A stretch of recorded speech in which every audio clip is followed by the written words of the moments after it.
Protect your DNA. BioPQQ can promote formation of new mitochondria. Infowarsstore.com.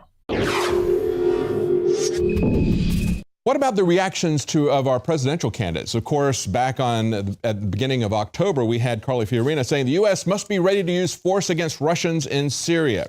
She said the U.S. must be prepared to shoot down Russian jets in Syria if that's what it takes to protect U.S.-backed rebels fighting Assad. You know, like those rebels we just saw shooting the search and rescue helicopter.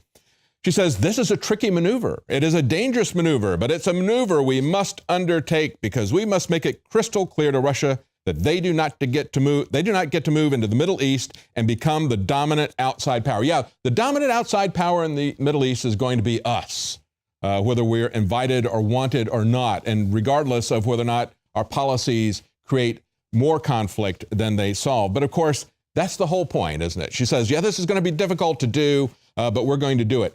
You realize now, as we've seen a plane get shot down, just how insane this is. But what are the reactions today from the candidates? Well, if you look at the Twitter accounts of most of these candidates, what you'll see is essentially crickets. Absolutely nothing but silence. Take a look at Donald Trump's site. Nothing at all there about it, just as we were going to air. If you look at Jeb Bush, for example, he's talking about the peachoid. Is still standing. Thanks for saving it. So this is somewhere evidently maybe in Georgia. I don't know, Gaffney, Georgia or something, but you know, it doesn't have anything to do. You wouldn't think that something serious was happening in the world because Jeb Bush is talking about the peachoid. The one person who talks about it is Rand Paul, tweets about it. First of all, he said the shooting down of a Russian fighter jet illustrates precisely why we need open lines of communication with Russia. Remember, Carly said we shouldn't even talk to Putin. I'm not even going to talk to him. I wouldn't give that guy the time of day, just kind of like she's pouting or something.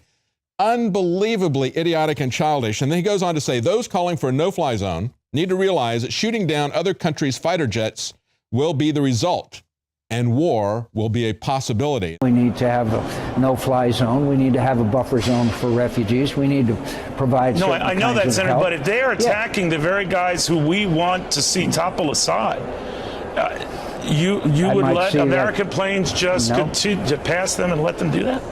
No, but I might do what we did in Afghanistan many years ago to give those guys the ability to shoot down those planes. That equipment is available. Who would be shooting them down? The Free Syrian Army. And then finally he says, we should resist calls from some presidential candidates to isolate ourselves from discussions with our adversaries.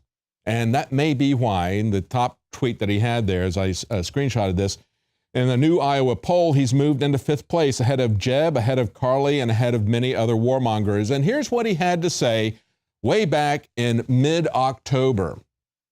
I think a no-fly zone is actually the dumbest idea I've heard of all the candidates. And you have Hillary Clinton on one side promoting it, and you have 5 or 6 Republicans promoting a no-fly zone.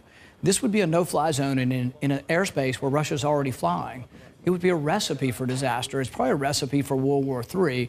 Yeah, Rand said a no-fly zone may be the dumbest idea ever, but the dumbest candidate ever, perhaps, Ben Carson, had this to say about no-fly zones. We have to cut off their money supplies, don't allow them to transfer money through the system, cut off their oil, take their revenue source. We have to utilize our special ops people. So his prescription is that we have to cut off their money supply. And he said this last night to Megyn Kelly. He said, maybe we need to send in our special ops people to blow up their oil wells. Well, you know who's buying their oil? Turkey, our ally, the people who shot down a Russian jet today. And then he said this about what's going to happen domestically. Over here, we also must strengthen the TSA. You saw how many things got through there the other week. And the FBI, we got to give them much greater capacity to follow people 24/7. That's precisely why I say we have to understand that ISIS is a false flag. Not that they don't exist, not that they aren't dangerous. We've made them very dangerous. We've created them, equipped them, trained them, continue to fund them. But we also have to understand that, like a false flag, they're going to be used to take our liberties. He wants to ramp up TSA. He wants to follow everybody more detailed. Ben Carson may be the most cavalier, profoundly ignorant, and provocative candidate I have ever seen. And he is trying to, out of his ignorance, if he truly is that ignorant, he is trying to provoke warfare. Look at this article from Breitbart. This is another quote from Carson. He said, if they do come into that area, after you've given them adequate warning, after we've talked to Putin, you shoot them down. Absolutely. Whatever happens next, we will deal with it. Yeah, that's a tough guy. You know, he's got to sound tough, but the sad part of it is that candidates like Carson, candidates like Carly Fiorina, candidates like Marco Rubio really will push for this because this is what the military-industrial complex wants. In the show, where we're going to be interviewing after Alex Jones comes in, the next segment, we're going to be talking to Joel Skousen, and he's going to break down the long-term plans of the globalists. But I want to end with this last quote here. And of course, this is from the New York Times, talking about how GOP candidates, and of course, they don't include Hillary, but Hillary should be included in that. GOP candidates and Hillary are leading the charge in the call for a Syrian no-fly zone. And the New York Times breaks down where the candidates stand. As you can see at the top there, they show those who support a no-fly zone. That's most of the GOP candidates and Hillary. Those who oppose it, O'Malley, Paul, and Sanders. Ted Cruz and Trump, they put down as no position, but they put down some quotes from these people. Let me just read you some of these because they're absolutely insane. Jeb Bush, enforce that no-fly zone. We'll stop the regime's bombing raids that kill helpless children. Totally idiotic. You have to understand what's going on. We need to stand our ground, says Ben Carson, with the airspace. I would establish a no-fly zone along the border with Turkey. And no way would I back off. Chris Christie, my first phone call would be to Vladimir, and I'd say to him, listen, we're enforcing this no-fly zone. Hillary, I personally would be advocating now for a no-fly zone, a humanitarian corridors to try to stop the carnage on the ground and from the air. Yeah, because, you know, when we draw a line in the air and we start shooting jets down left and right, that's a humanitarian cordoning of that area. Then finally, let's end with Marco Rubio. Today, they point out on CNN, Rubio, who has been a proponent of more military spending, spoke about the situation in Turkey on Fox News on Tuesday today, saying that despite concerns about the direction Turkey's been going, the country is still a NATO ally and the U.S. must come to its defense.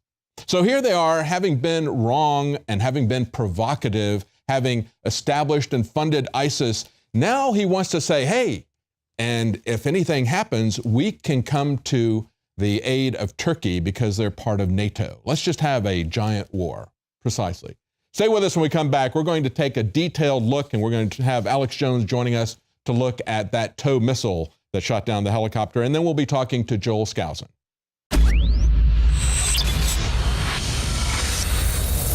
Introducing Secret 12, the new Infowars Life vitamin B12 formulation. Most forms of vitamin B12 are highly processed and synthetic and cannot be properly absorbed by the body. That's why for real results, so many are having to turn to painful B12 injections, which are known to have higher absorption rates. Now, InfoWarsLife.com is excited to announce that we can bring you our most bioactive, powerful form of B12 that has been developed with our exclusive perfected process. Secret 12 is a binary of nutramedical grade, bioavailable coenzyme forms of B12, methylcobalamin, the same kind used in B12 injections, and adenosylcobalamin. Secret 12 is simply taken by mouth, right on the tongue, and then swallowed. No needles, no injections. Don't take my word for it. Try it for yourself. Discover the secret. Secret 12. Secure your revolutionary Secret 12 formula right now at InfoWarsLife.com or call 888-253-3139.